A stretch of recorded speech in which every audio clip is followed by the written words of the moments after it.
The Airbus A380 has had quite a turbulent history within the industry. While production has now ceased, its everlasting impact is something that will be felt, with airlines utilising its capabilities much to their advantage across the long term. Some, though, far shorter than others in terms of time operated.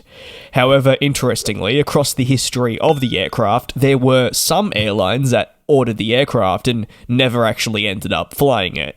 While these, usually for several reasons, do present interesting pictures of what could have been. For some companies, the cancellation, if you will, directly relates to concerns around maybe the funding of the airline and much more. Whereas for others, there's more deep-rooted business decisions that were made. Enter Virgin Atlantic, founded by Sir Richard Branson. They're an airline that, if you're maybe new to the industry, you might not have been aware had actually committed to the A380. And for some time too, but never, as you know, went ahead and took delivery of the aircraft. For what reason, and what impact did this have on the company? Also, what could have been? Let me jump right into now the initial commitment placed. We must travel back to 2001 to get to the origins of Virgin Atlantic's deal to secure the A380 series. A deal was signed 1 year after the turn of the century, with the intention at this point of the first A380 arriving 5 years later in 2006. It is also important to understand that this was a period in time when the British airline was very fixated on expansion and the positive implications it could see from this.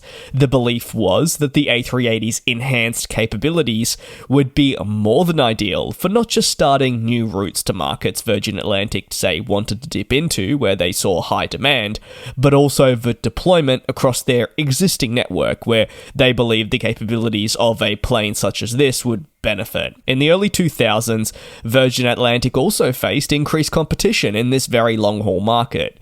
The A380, with its impressive capacity and long range, seemed like what was the perfect solution to address their growth requirements. Suitable for long-range routes, the plane would offer customers something far different than the 747, and it's why Richard Branson was so keen on acquiring it. Again, Richard Branson being the man behind Virgin Atlantic and at the time very much involved in the company. However, as the years progressed, the aviation landscape underwent some pretty significant changes.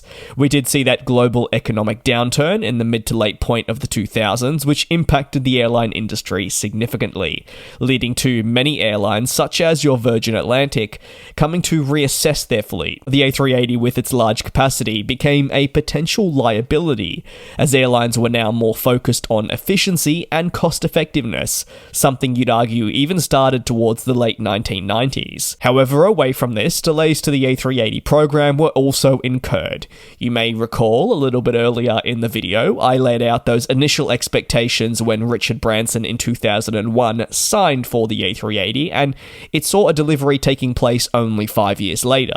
Well, that target would be the furthest thing in the end from attainable, as we did see many complications and therefore the entry into service date pushed back for the world's largest passenger plane. Virgin Atlantic's time with the A380 was always filled, though, with a lot of uncertainty. However, one of the biggest nails in the coffin to moving ahead with acquiring the aircraft would have been Delta's acquisition into Virgin Atlantic. Towards 2012, Delta announced it had purchased a 49% stake in Virgin Atlantic. While yes, not a majority, it would take a significant part of the ownership and help shape Virgin Atlantic for the future, while working very closely with other parts of the business too. Notably, when another airline comes on board, there's a thorough internal review that takes place.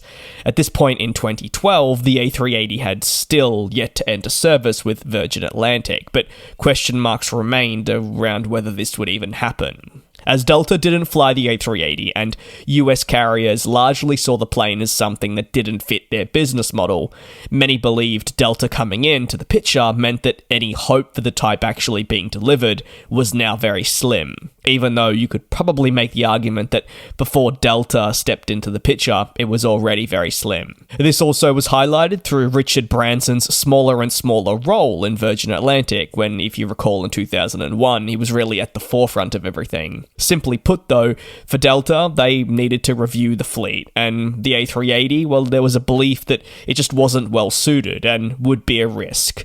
The postponement of delivery on multiple occasions did allow Virgin Atlantic the flexibility to reconsider the order, in light of this very evolving industry that I talk about, giving the company the best chance to determine what they believed was their best course of action. However, in 2018, Virgin Atlantic officially cancelled its order for the world's largest passenger plane. The decision was based on a comprehensive review, as what they say, of their long-term fleet requirements, and considering also the shift in preferences when it came to the market, which at that point, and you could still say now, was seeing a more of a shift towards newer, fuel-efficient twin-engine aircraft, and the joining forces of Delta, who obviously didn't favour the wide-body, among other crucial areas, all were considered, and in the end, 17 years after an order was placed, it was then cancelled. The cancellation also marked the end of any hopes that Virgin Atlantic would introduce the iconic Super Jumbo into the fleet, and it left them as another customer that, yes, had an order that existed for a prolonged period, but never went on to acquire it. There were many of these for the A380, but the reality is it also exists at other aircraft types.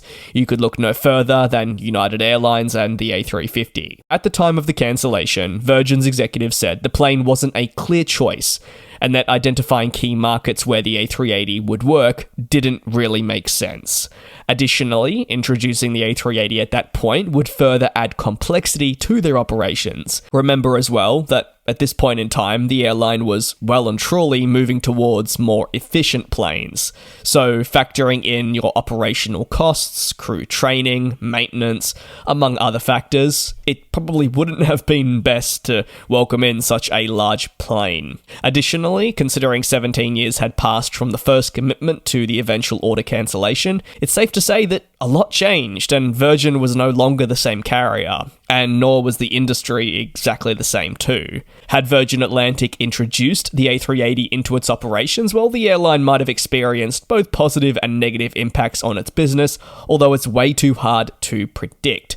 It would all depend on, say, when the aircraft would have arrived, where it would have been deployed, and so much more. You can say, though, that the fantastic amounts of space that would have been on offer inside the cabin would have allowed Virgin Atlantic to, yes, get very creative, but ultimately, with some of the topics I touched on earlier, such as your maintenance, operational complexity, and so much more, probably wouldn't have been for the best in the end. With fleet strategy and future flying in mind, cancelling a deal for this aircraft just really was best. Far better than retaining it. Many would argue that the long drawn-out process meant that Virgin never really stood a chance of flying the jet, so the cancellation was always something that we were waiting for. It was a matter of when rather than if. Still though, we can always be left with the memories and think of what could have been. You can let me know your thoughts down below in the comments, and if you'd like to see me cover other aircraft orders such as these that never were, you can tell me down below in the comments. Thanks for watching, take care, and I'll see you next time.